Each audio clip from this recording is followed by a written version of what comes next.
Você sabe o que é saúde espiritual? Você sabe como identificar se você tem saúde espiritual? Nesse vídeo, nós vamos estudar com textos bíblicos, tá? O que é saúde espiritual? Como que a gente sabe se nós temos saúde espiritual e como que nós podemos conseguir saúde espiritual? Então, primeiramente, pessoal, eu gosto muito de uma definição do John Piper, quando ele fala o seguinte, que Deus é mais glorificado em nós quando estamos mais satisfeitos nele. Então, olha só, quando a gente fala saúde espiritual, tem muita gente que pensa assim, saúde espiritual é eu ler mais a Bíblia, eu orar, eu passar mais tempo na igreja, né? Porém, pessoal, os fariseus faziam isso. E isso não significa necessariamente que eles tinham saúde espiritual. Então, eu gosto muito de definir saúde espiritual como você estar plenamente satisfeito em Deus. Isso não tem a ver com o ritual em si, com a oração, com a leitura da palavra, mas com a tua motivação para fazer isso. Ou seja, você estar plenamente satisfeito em estar na presença de Deus. Então, saúde espiritual não é fazer culto todo dia, não é fazer oração, não é ir para a igreja, embora quem tem saúde espiritual faça essas coisas. Saúde espiritual é desejar Deus ardentemente, estar plenamente satisfeito nele. Apesar da saúde espiritual não ser exatamente a oração, o estudo da palavra, né? Quem tem saúde acaba fazendo essas coisas, né? E é muito interessante que, em relação a essa questão da satisfação em Deus, Jesus diz o seguinte: a minha comida consiste em fazer a vontade daquele que me enviou. Em outro texto ele diz, nem só de pão viverá o homem, mas de toda palavra que sai da boca de Deus. E em outro texto ele diz, bem-aventurados os que têm fome e sede de justiça. É muito interessante que Jesus ele fala dessa satisfação em Deus como algo semelhante a se alimentar. Quando a gente está com fome, né, a gente fica desesperado pelo mantimento, pela água, pela comida, né? Então é esse desespero, essa vontade, esse desejo que a gente deveria sentir com Deus. E comer é bom, né? A gente sabe comer, beber é bom. E estar com Deus deveria nos causar a mesma satisfação, certo? Bom, então o foco não está no que você faz ou deixa de fazer. Tem muita gente que acha que saúde espiritual é deixar de fazer coisas ou fazer outras. Como eu falei, os fariseus não faziam muitas coisas e faziam muitas outras, né? Que até Jesus falava que, né, o problema não era o que eles diziam, né? Mas a hipocrisia do coração deles. Então, muito mais do que o que você faz é a motivação pelo qual você faz, né? Então, uma coisa interessante aqui, ó, nunca foque seu estudo bíblico em convencer pessoas de doutrinas. Ela pode se tornar apenas uma amante da letra da lei, sem experimentar Deus. O nosso foco, tanto pessoal quanto nos estudos bíblicos, é experimentarmos Deus na prática. E o resto se torna muito mais simples. Então, quando você for dar um estudo bíblico, tente orientar a pessoa a experimentar Deus. Porque se um dia ela tem alguma questão de fé, essa experiência que ela teve com Deus é mais forte que qualquer doutrina que ela tenha aprendido. Beleza? Muito bem. Então, como saber agora se temos saúde espiritual? Esse é o segundo ponto. Então, a gente viu o que é saúde espiritual. Agora, como saber se a gente tem saúde espiritual? Eu coloquei 3 pontos. Desejo ardente por estar com Deus. Deus se torna melhor do que qualquer outra coisa para você. Segundo, se Deus habita no indivíduo, amor, alegria, paz, bondade, paciência, fidelidade, mansidão e domínio próprio começam a fazer parte da sua vida. Isso está em Gálatas, é o fruto do Espírito. Terceiro, a gente julga menos as pessoas, a gente tem o mesmo sentimento que Paulo teve. Paulo teve aquele sentimento de que ele era maior do que todos os pecadores. Quanto mais próximos de Deus, mais a gente enxerga as nossas falhas. Quanto mais longe, menos a gente enxerga. Então, quanto mais próximos de Deus, mais vamos reconhecer os nossos próprios erros e a gente vai acabar julgando menos as outras pessoas, tá? Então, são esses 3 pontos que eu acho que podem nos ajudar a identificar se nós temos saúde espiritual. Desejo ardente pelas coisas de Deus, por estar com Deus, o fruto do Espírito e o reconhecimento do pecado interno e o não julgamento do próximo. E como ter saúde espiritual? Esse é o terceiro ponto. Bom, tem três coisas que a Bíblia fala que são fundamentais. A primeira é a oração. Só que a oração, o que acontece? Romanos 8, 26 a 27 diz que nós não sabemos como orar. Então, até mesmo a nossa oração, a gente precisa da intercessão de Deus. Então, como que a gente pode orar? Muitas vezes a gente tem dificuldade, né? Puxa, como é que eu vou fazer uma oração? Eu sento, parece que não flui. Jesus deu um exemplo da oração do Pai Nosso, né? Então, como que ele organiza a oração? Primeiramente, falando sobre o reino de Deus. Ele começa a oração pedindo para que o reino de Deus venha, para que seja feita a vontade de Deus. Então, você pode começar orando assim: Deus, eu quero que o teu reino venha.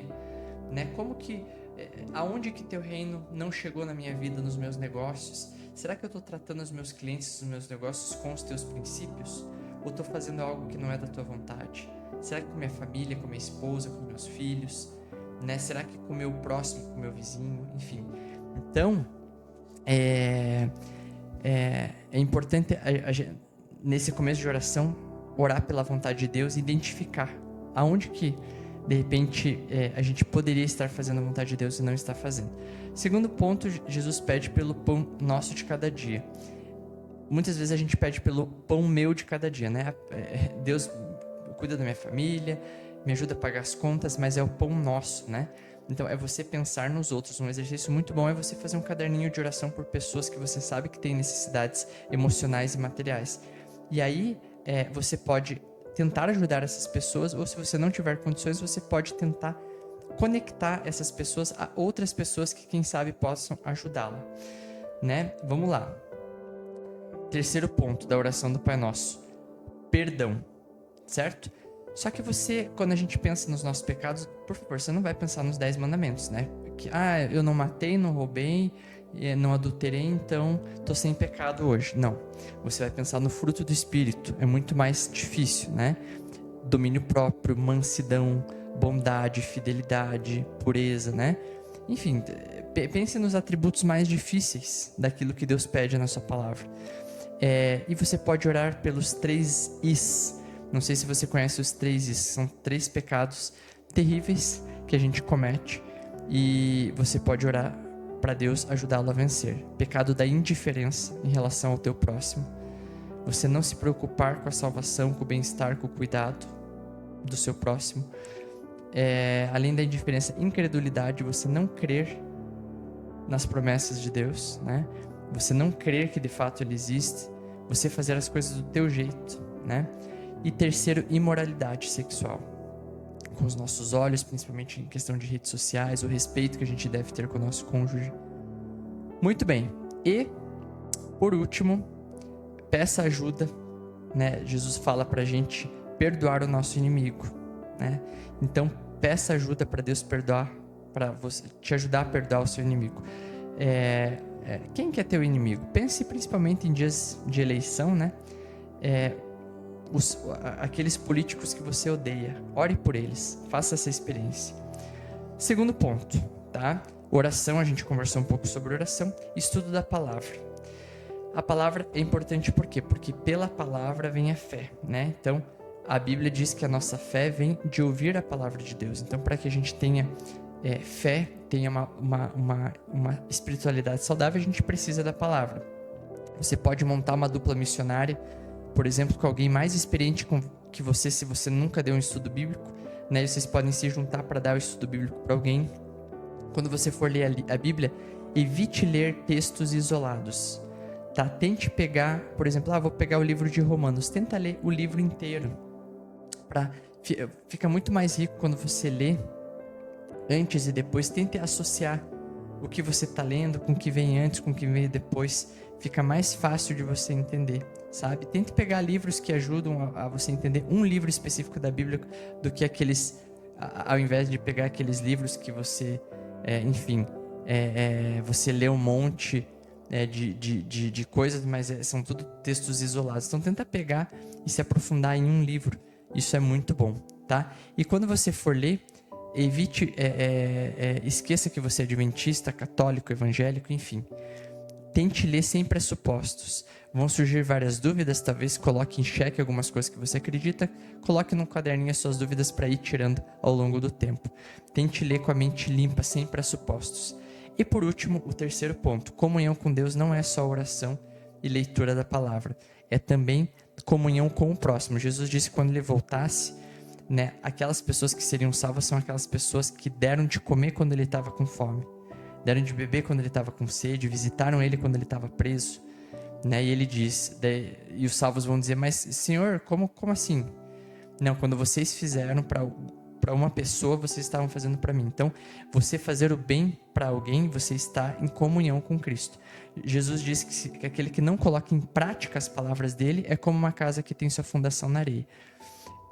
Eu gosto muito de uma frase do Luciano Subirá que diz assim, que graça não é ausência de esforço, é ausência de mérito, tá?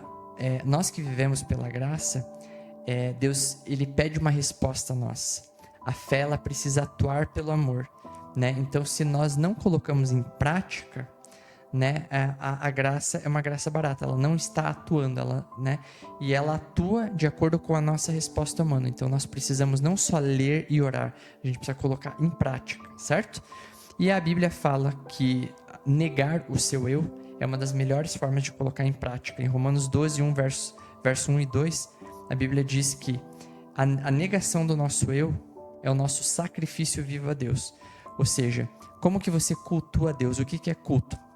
É você oferecer um sacrifício. Que sacrifício que Deus quer? Ele fala, o vosso corpo.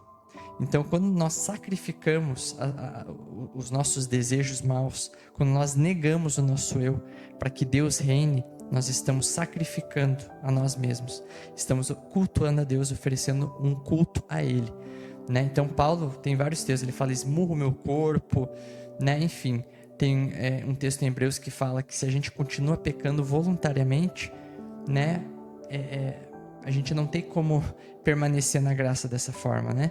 Então, assim, a batalha espiritual, ela existe para manter a gente firme com Deus, para que a gente possa entender nossa dependência total de Deus. Muito bem, e para finalizar, então, gostaria de fazer esse resumo. 3 pontos essenciais, tá? Primeiramente, o que é saúde espiritual? É você desejar ardentemente Deus, é o fruto do Espírito na sua vida, né? E como saber se você tem, né, essa vida espiritual saudável? É justamente se você tem o fruto de Deus, se você deseja ardentemente por Ele, né? Se você olha mais para os seus erros do que para os erros dos outros. E como que a gente faz para a gente ter saúde espiritual? Oração constante, né? Eu passei uma estrutura de oração aqui para vocês. Ler a palavra para que a gente possa ter fé, né? E ler com a mente limpa, aplicar a palavra, né? Então não tem segredo, esse é o feijão com arroz. Resumindo tudo, a gente precisa estar satisfeito em Deus, né?